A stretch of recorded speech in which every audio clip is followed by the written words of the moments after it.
किसान भोलू की कहानी। एक गांव में एक किसान रहता था। नाम था उसका भोलू। स्वभाव से भी अत्यंत भोला भाला था। उसके पड़ोस में राजगायक तेजसिंह रहता था। वह था तो भोलू का हमें उम्र, लेकिन राजगायक होने के घमंड में भोलू से दोस्ती नहीं रखता था। वह नित्य प्रति सुबह सुबह गाने का अभ्यास किया करता था। भोलू के कानों में जब उसके सुरीले गानों में बोल पड़ते, तो उसका दिल करता कि वह भी गाए, लेकिन उसे गाना आता नहीं था।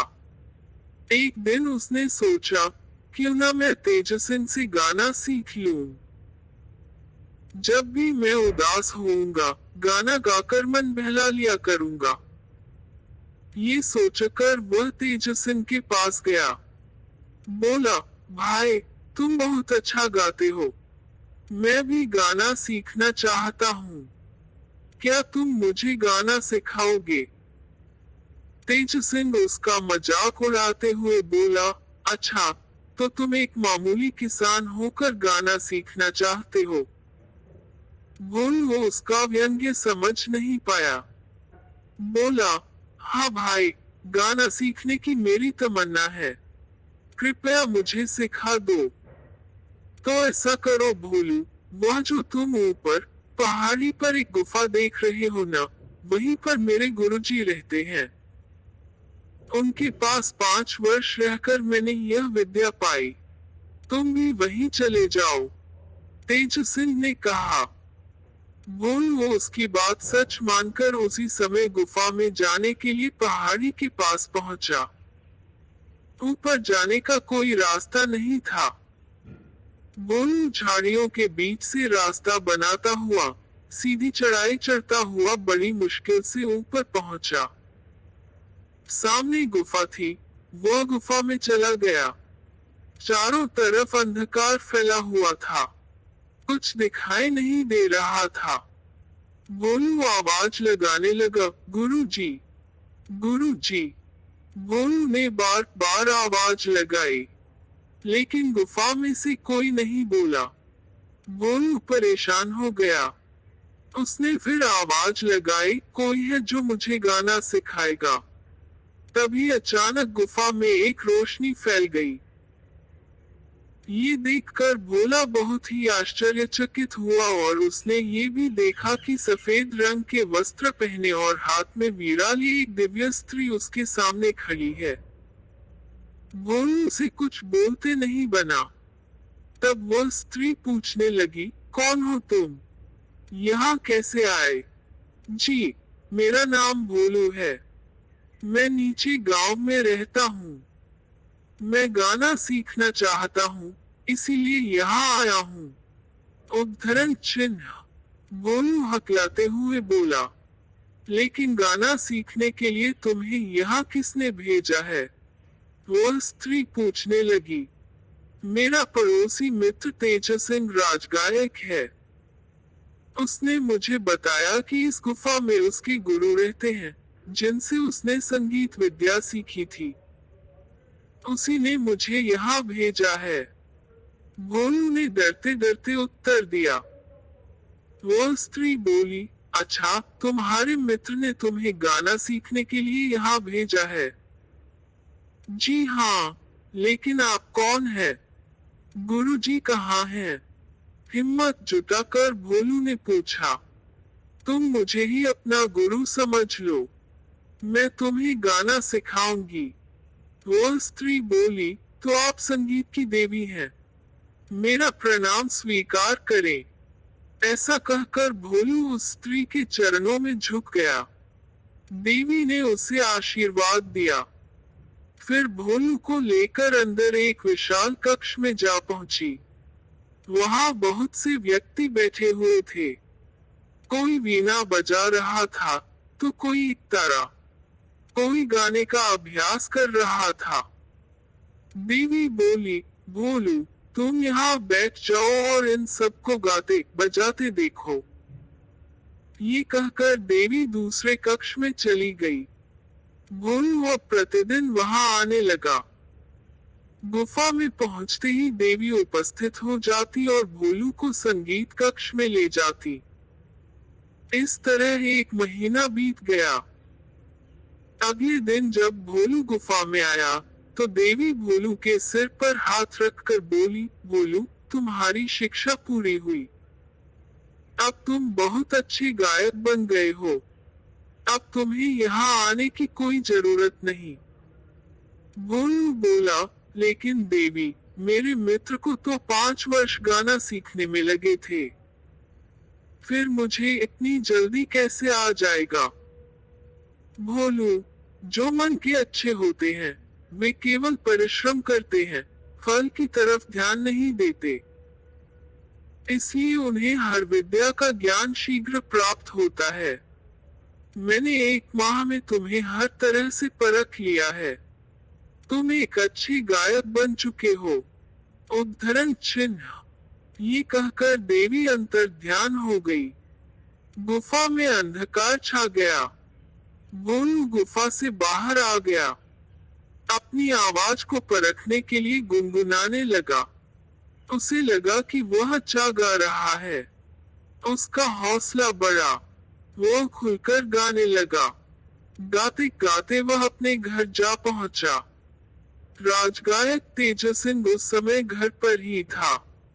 उसे भोलू के गाने की आवाज सुनाई पड़ी। सोचने लगा, इतना सुरीला स्वर इस गांव में भला किसका हो सका है। वह घर के बाहर निकला।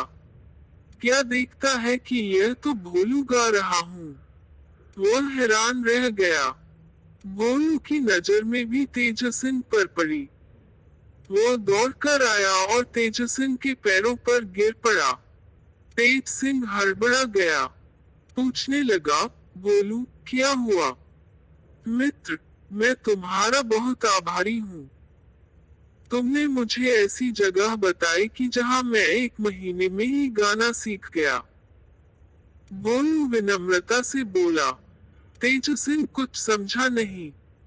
वो तो भोलू को बुद्धू बनाकर उस बात को भूल चुका था। हैरानी से पूछने लगा, तो मैंने तुम्हें कौन सी जगह बताई थी? अरे, भूल गए तुम। सामने वाली पहाड़ी पर गुफा की बात तुम्ही ने तो बताई थी। भोलू उसे याद दिलाते हुए बोला। तेजसिंह को अब सारी बात याद आ गई। बात बनाते हुए बोला, अच्छा, तो तुमने गाना सीख ही लिया हमारे गुरुजी से। भोलू बोला, मित्र, वहाँ गुरुजी तो नहीं थे, लेकिन एक देवी थी। उन्होंने ही मुझे गाना सिखाया था। तेजसिंह मन ही मन जल भून गया। उसने तो वहाँ की गुफा की बात की थी, लेकिन ये तो वहीं से गाना सीख आया। वह भी इतना अच्छा। वह कुछ बोला नहीं और अपने घर के अंदर चला गया। अब भोलू प्रतिदिन सुबह अभ्यास करने लगा। तेजसिंह को उसकी मधुर आवाज के आगे अपनी आवाज फीकी लगने लगी।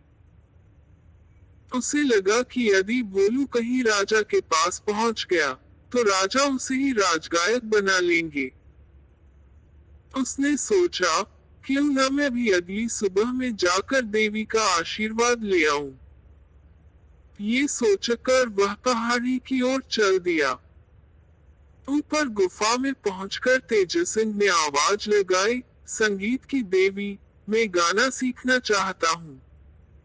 देवी प्रकट हो गई। पूछने लगी, कौन हो तुम? मेरा नाम तेजसिंह है। मेरे पड़ोसी मित्र भोलू ने मुझे यहाँ भेजा है। वैसे तो मैं राजगायक हूँ, लेकिन मैं भी अपने गाने में भोलू जैसी मधुरता लाना चाहता हूँ। आप मेरी आवाज को भी वैसी ही मीठी बना दीजिए। तेजसिंह जल्दी से बोला। देवी समझ गई कि तेजसिंह वही है जिसने भोलू को धोखा दिया था।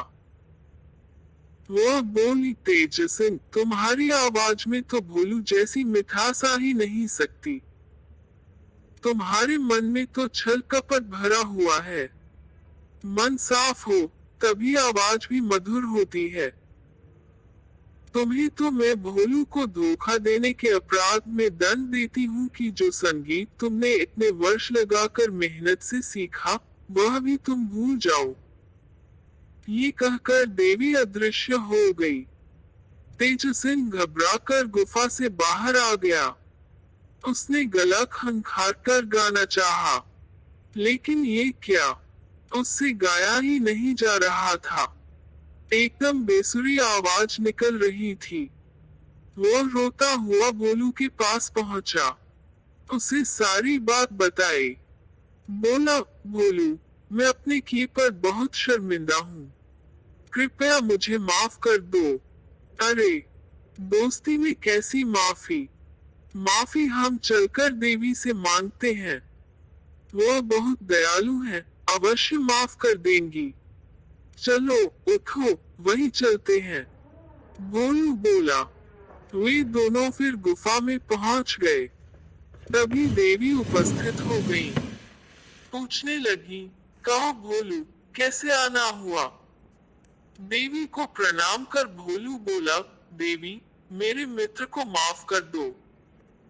उसे उसकी मधुर आवाज लौटा दो। लेकिन भोलू, इसने तुम्हें बुद्धू बनाया था। देवी बोली, अब यह अपने किए पर पछता रहा है। भोलू बोला, अच्छा, तुम कहते हो तो मैं इसकी आवाज वापस कर देती हूँ।